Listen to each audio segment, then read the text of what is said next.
자, 함께 보실 파일은 토픽 모델링이라는 똑같은 이름인데 괄호 열고 포텀 프로젝트라고 되어 있잖아요. 자, 이 파일을 클릭해서 여시면 네, 이 파일을 열고요. 네, 아까 서두에도 말씀드렸지만 이 파일은 저희 연구실의 이제 실명은 거론하지 않을게요. 한 학생이 이번에도 역시 굉장히 많이 수고를 해서 코드를 구현하고 잘 정리를 해 주었고요. 그래서 혹시 여러분들이 요거를 수행하시다가 궁금한 게 있다고 무조건 물어보시면 저희 학생이 너무 힘들어 할 거기 때문에 한번 할 수 있는 데까지 해보시고 뭔가 막혀 있는 부분이 있거나 너무너무 궁금한 부분이 있다 그러면은 그 학생의 도움을 받으시면 되겠습니다. 사실은 이거를 그 구현한 사람이 우리 학생이니까 요 설명까지 학생한테 부탁을 할까 했는데 그러면 너무 힘들어 할 것 같아서 그냥 제가 사용법 위주로만 간단히 설명을 드리도록 하겠습니다. 자, 코드를 살펴보면 패키지를 임포트하는 부분인데 굉장히 많은 패키지를 가져오고 있잖아요. 대부분 우리가 다 이전 수업 시간과 이번 수업 시간을 통해서 배웠던 패키지들이고요. 로깅이나 워닝 이런 것들은 에러 처리 관련된 부분인데 이 부분이 추가된 걸 볼 수 있습니다. 자, 패키지 임포트는 별도의 설명 없이 실행을 하고 넘어가도록 할게요. 자, 에러 없이 잘 실행이 됐고요. 다음 데이터 경로와 저장 경로를 설정을 해야 되는데 아까 그 폴더 구조 말씀드렸었잖아요. 그 폴더 구조랑 여기에 있는 코드를 맞춰주시면 되겠습니다. 보면 루트 패스는 우리가 사용하는 데이터셋 폴더 그 안에 토픽 언더바 모델링 여기 언더바가 있어요. 토픽 언더바 모델링 이라는 폴더를 하나 만들었고요. 그 안에 1점 데이터 2점 모델 3점 리절트라는 폴더를 아까 만들었었죠. 네, 여기 화면에 보시는 바와 같죠. 1점 데이터 2점 모델 3점 리절트 이렇게 폴더를 만들었습니다. 그런 다음에 모델이랑 리절트 안에는 지금 비어 있어도 돼요. 얘는 실행을 하는 과정에서 생성되고 저장될 파일들을 요 폴더 안에 담아두겠다라는 내용이고요. 다만 데이터라는 폴더 안에는 우리가 토픽 모델링을 하기 위해 필요한 두 가지 파일이 준비되어 있어야 되는데 하나는 content.xlsx 얘는 우리 뉴스 크롤링 했을 때 크롤링한 결과를 모아둔 그런 파일이 되겠고요. 그리고 불용어 사전을 만들 수가 있다고 그랬잖아요. 불용어 사전을 텍스트 파일로 제공을 했으니까 혹시 여기에서 추가하거나 빼고 싶은 게 있으면은 불용어 사전을 여러분이 미리 편집을 해 두시면 되겠습니다. 해서 이렇게 보시면은 데이터라는 1점 데이터라는 폴더 안에 컨텐츠와 데이터 스토어 워드가 들어있는 것을 확인하실 수가 있습니다. 다음으로는 데이터를 로딩하게 되는데 우리가 수집했던 그 뉴스 크롤러 있죠. 그 포맷으로 원본 데이터가 저장되어 있다라고 하고요. 거기에서 텍스트 정보만 불러오는 부분이 되겠습니다. 예를 들면 지금 파일을 잠깐 열어보면 뉴스페이퍼 데이 타이틀 텍스트 링크 이렇게 있잖아요. 그 중에 이 텍스트 이 부분이 뉴스의 본문이었단 말이에요. 그래서 이 텍스트 부분만 불러오는 코드가 되겠습니다. 단순히 불러오는 것만 하는 게 아니라 불러온 값이 비어있는지도 확인을 하고요. 이게 코딩 많이 해보신 분들은 아시겠지만 사소한 것들 때문에 에러가 나면은 얘를 막 칸이 밀리기도 하고 한참 돌다가 멎어버리기도 하고 해서 굉장히 골치 아픈 일들이 많거든요. 그래서 꼼꼼하게 여기에서 잘 처리를 해줬습니다. 보면 널 값이 있는지도 확인을 하고요.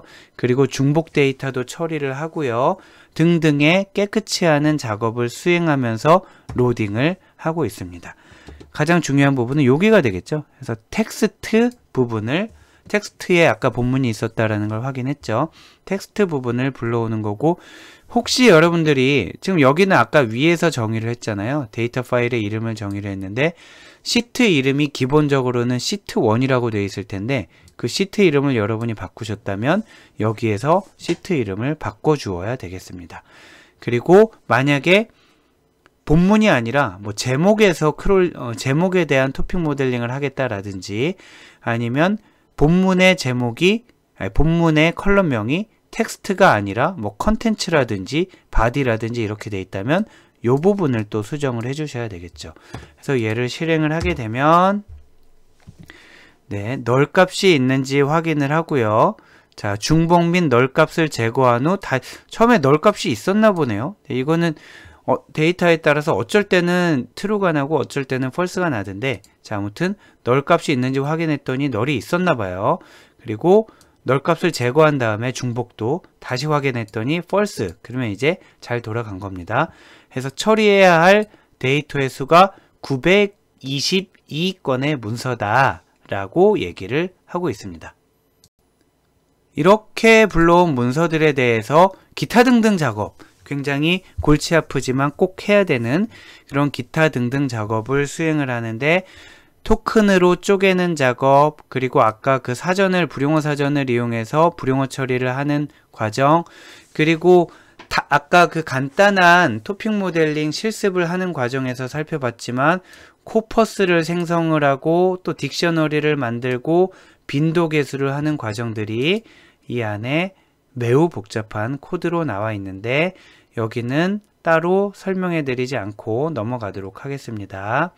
자, 보면은 부분 중에 보면은 아까 우리가 사용했던 자료 구조나 아니면은 아까 우리가 사용했던 함수 코드들이 나와 있는 것을 볼 수가 있는데, 조금 더 디테일한 작업들을 하기 위해서 코드가 조금 복잡해지고 다소 좀 길어진 측면이 있습니다. 요거를 다 이해하기는 어려울 것 같고 여러분은 그대로 사용을 하시면 되겠습니다.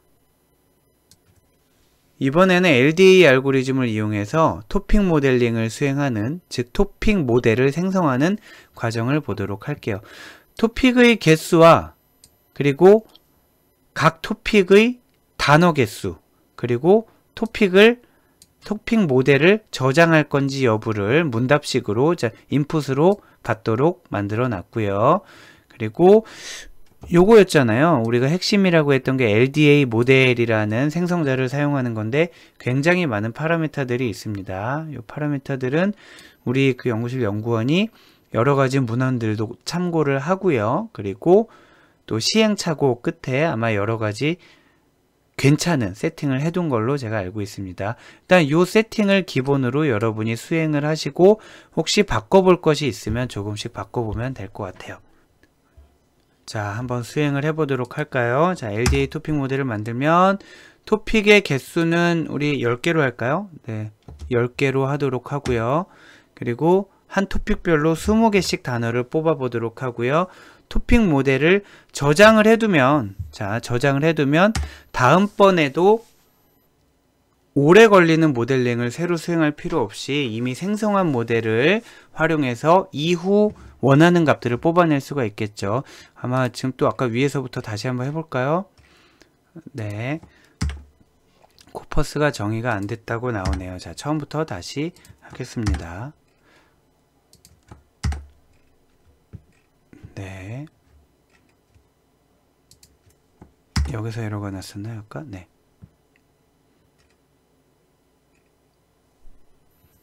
아까 위에 있는 코드를 안 돌렸기 때문에 에러가 났었던 거고요. 여러분들 수행하실 때 지금 이 토크나이징 불용어 처리 이 부분은 제법 시간이 많이 걸립니다. 특히 데이터 양이 많으면 시간이 더 걸릴 거고요.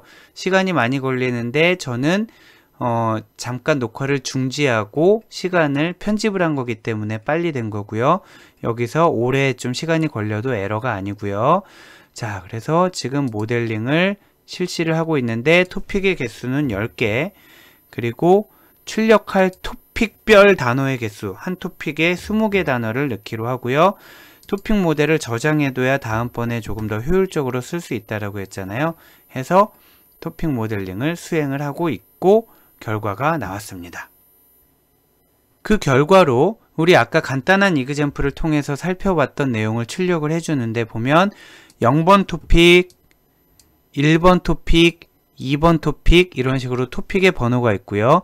그 0번, 1번, 2번 토픽의 중요한 단어들이 가중치 순으로 쭉 나와 있는 것을 볼 수가 있죠.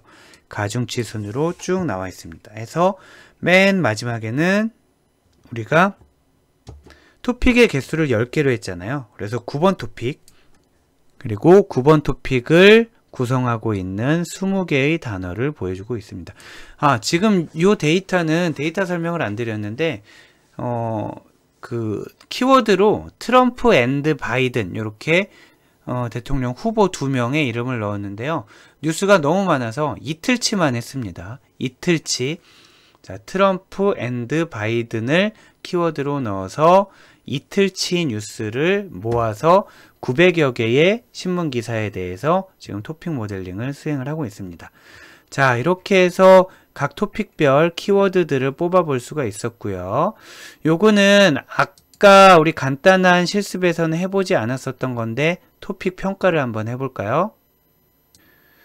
토픽 평가의 경우에는 요것도 그냥 돌려만 볼게요. 돌려만 보는데 퍼플렉스티는 숫자가 작을수록 좋다고 그랬고 코히어런스는 숫자가 높을수록 좋다고 했었잖아요. 그래서 여기에서는 자, 지금 우리가 모델을 하나 만들었잖아요. 모델을 하나 만들었습니다. 하나 만든 거에 대해서 퍼플렉스티와 코히어런스 스코어를 구할 수가 있고요.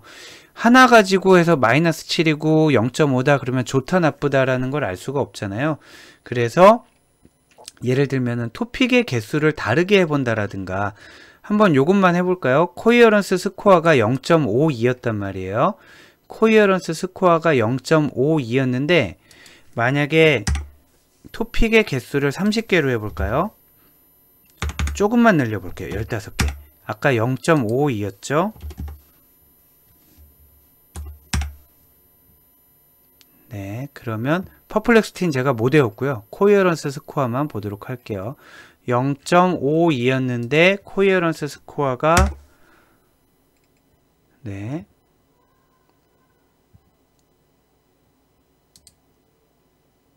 0.53 아주 근소하게 높아졌네요.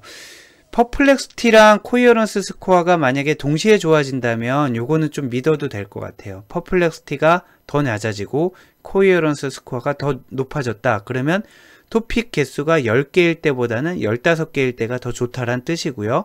이런 식으로 두 가지 값을 동시에 사용하는 방법도 있고 둘 중에 하나만 사용한다 그러면 대체로 코히어런스 스코어를 많이 사용을 하게 됩니다.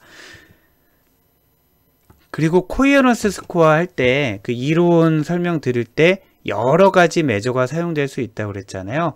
그 코히어런스 스코어링을 하는 방법도 여러 가지를 여기서 파라미터로 줄 수가 있는데 요건 한번 여러분들이 검색을 해 보셔도 좋을 것 같아요. 예를 들면 뭐 젠심, 코히어런스 뭐 이런 식으로 검색을 해 보시면은 어떤 측정 기준들이 있는지를 살펴볼 수 있을 거고 C_V 요게 또 많이 사용되는 것 같아요. 네, 여기까지만 하고 넘어가도록 하겠습니다.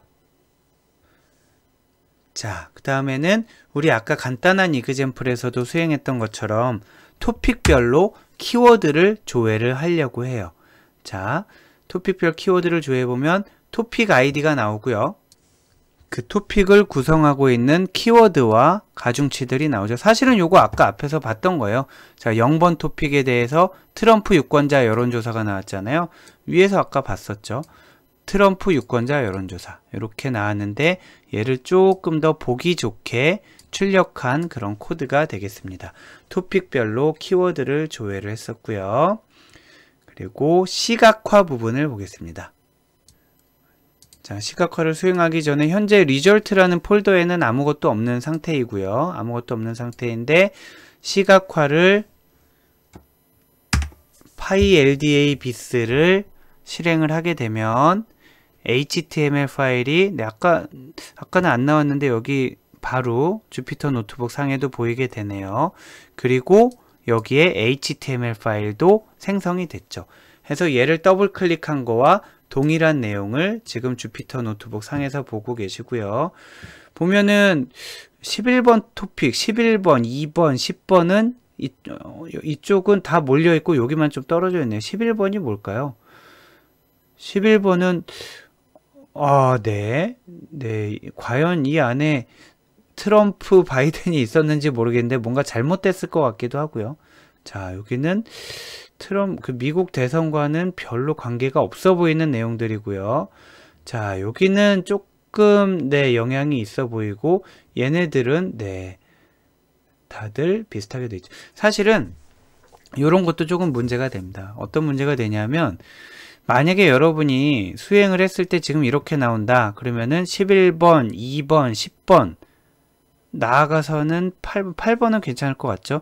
자, 2번, 10번, 11번의 원문들을 봐야 돼요. 원문들을 봐서 얘네들이 왜 만약에 트럼프와 바이든이라는 단어가 안 들어갔는데도 걸렸다면은 어떤 오류가 있었는지를 봐야 됩니다. 예를 들면 링크가 공교롭게도 그 타이밍에 뭔가 바뀌었을 수도 있고요. 그렇지 않으면은 실제로 본문이 아니라 광고라든지 아니면은 이전 글, 다음 글, 링크 이런 것에 있는 거를 퍼온 거는 아닌지 확인을 해봐야 되고요.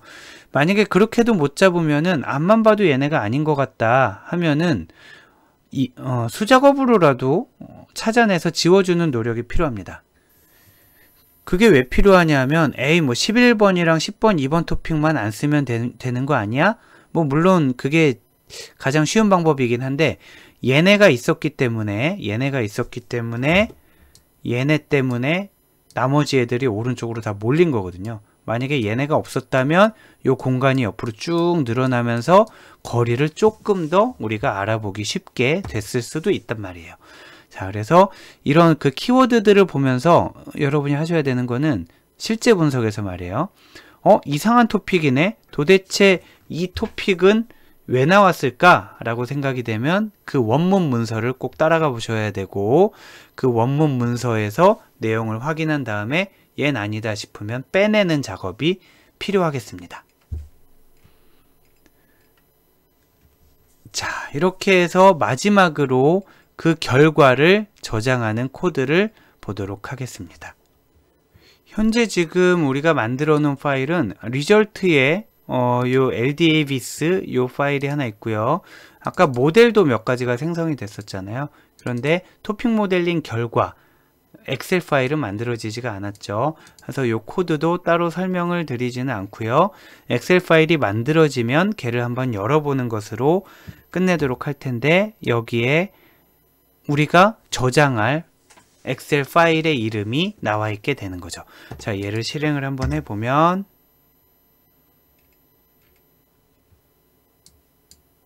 자, 지금 돌아가고 있고요. 해서 엑셀 파일이 만들어진 것을 확인할 수 있습니다. 그래서 열어보게 되면은 원래 있었던 우리가 크롤링 했던 부분이 쭉 나오게 되고요. 거기에서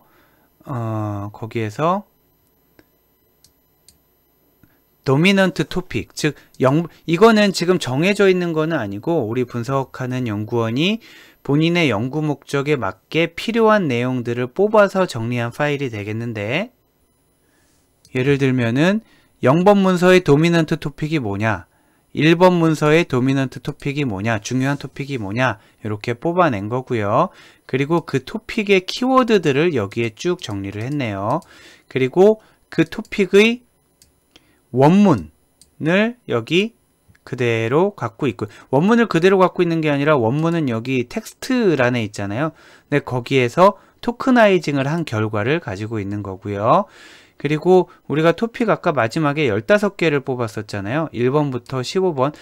토픽을 0번부터 14번까지로 넘버링 되어 있는 경우도 있고 1번부터 15번으로 되어 있는 경우도 있는데 요거는 보기 편하게 하려고 저희가 0에서 14를 1에서 15로 바꿨다가 또 어떤 부분은 놓쳤다가 하는 부분이 있으니까 여러분들이 꼼꼼하게 잘 챙겨서 아무튼 15개가 0에서 14가 됐는지 1에서 15가 됐는지를 매핑을 해 주셔야 되겠습니다.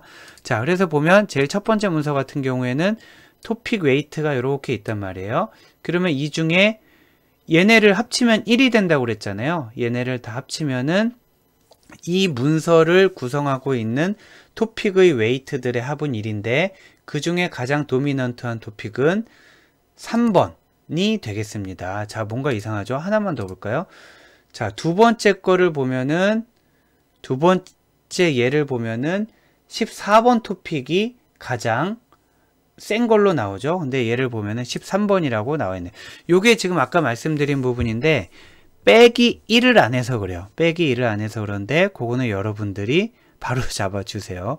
자, 뭐냐면은 얘는 0번부터 14번까지 토픽이 있다라고 생각한 거고요. 얘는 1번부터 15번까지 토픽이 있다라고 생각한 겁니다. 그래서 이쪽을 더하기 1을 해주시던지 여기서 빼기 1을 해주시던지 하면 매핑이 될 것 같아요. 하나만 더 해볼까요? 자, 10번을 보면 제일 숫자가 큰 게 뭔가요? 제일 숫자가 큰 게 9번 토픽이잖아요. 그러면 얘는 옆에 8이라고 적혀 있겠죠. 자, 이런 식으로 뽑아내면 이 엑셀 문서를 만들어내게 되면 각 문서의 토픽 웨이트도 뽑아낼 수 있겠고요. 그리고 각 토픽의 키워드들은 아까 이미 뽑아봤잖아요. 자, 주피터 노트북에 이미 나와 있죠. 그리고 또 파싱한 결과들도 우리가 따로 정리를 할 수 있고요. 또 원문 링크도 있습니다. 여기에서 확인할 수도 있지만 원문 링크를 들어가 봐서 얘는 이상한 토픽인데 왜 나왔지? 하는 것들은 찾아볼 수가 있다라는 거죠. 자, 이렇게 긴 시간 동안 여러 가지 코드를 수행해 봤는데, 자, 여러분들이 아까 간단하게 수행했던 코드에서는 주로 이 패키지에서 제공하는 기능이 어떤 것들이 있구나 라는 것을 느끼셨다면, 지금 턴 프로젝트용 코드에서는 우리가 이러이런 결과를 뽑아야 되겠구나 라는 것을 이해를 하시면 되겠습니다. 학기 초에 말씀드렸던 게 있는데, 저희가 이 파이썬 문법을 좀 알아야 된다. 그리고 파일 처리, 자료 구조, 빈도 계수, 앞부분에서 특히 코딩을 조금 봤던 게 토픽 모델링, 워드 클라우드 등등 폼나는 거, 우리가 정말 관심 있는 거, 토픽 모델링이나 워드 클라우드에 대해서는 함수 하나 호출하면 끝난단 말이에요. 우리가 정작 해야 될 거는 걔네들 사이에 연결을 해주는 일이라는 거죠. 그래서 여러분들은 오히려 지금까지도 그렇게 하셨겠지만 앞으로도 자료 구조를 만들어내고, 예를 들면 리스트를 만든다든지 딕셔너리를 만든다든지 딕셔너리의 리스트를 만든다든지 등등, 그리고 걔네를 파일에서 불러와서 받아들이고 또는 코드, 그 분석한 결과를 파일로 저장하는 이런 부분에 대해서 어려워요. 그 부분이 어렵고 복잡한데 그런 부분에 대해서 조금 더 익숙해질 필요가 있겠습니다. 자, 여기까지 해서 코드 설명을 마치도록 할게요. 네, 여러분 오늘도 대단히 수고 많으셨습니다. 굉장히 중요한 주제죠. 토픽 모델링. 원래도 중요하고요. 우리 턴 프로젝트를 생각해도 굉장히 중요한 주제가 아닐 수 없어요. 시작할 때 말씀드린 것처럼 내용이 조금 많고 길어서 시간이 글쎄요 한 3시간 반, 4시간, 3시간 반 이상 아마 소요가 된 것 같고요. 2주차로 나누어서 여러분이 시청을 하시면 되겠습니다. 우리 날짜로 보면은 11월 14일이 토요일이고요. 또 11월 21일이 토요일이란 말이에요. 그래서 11월 14일에 실시간 미팅을 갖게 되는데, 그때는 프리퀀시 비주얼라이제이션, 그 워드 클라우드 만든 거 있잖아요. 자, 다시 11월 14일에는 워드 클라우드에 대한 내용, 그리고 토픽 모델링의 절반 정도 진도를 생각하시면 되겠고요. 그리고 11월 21일까지 이 영상을 모두 시청을 하시면 되겠습니다. 자, 오늘도 장시간 여러분 대단히 수고 많으셨고요. 다음 시간에 우리 온라인 미팅 때 뵙도록 하겠습니다. 감사합니다.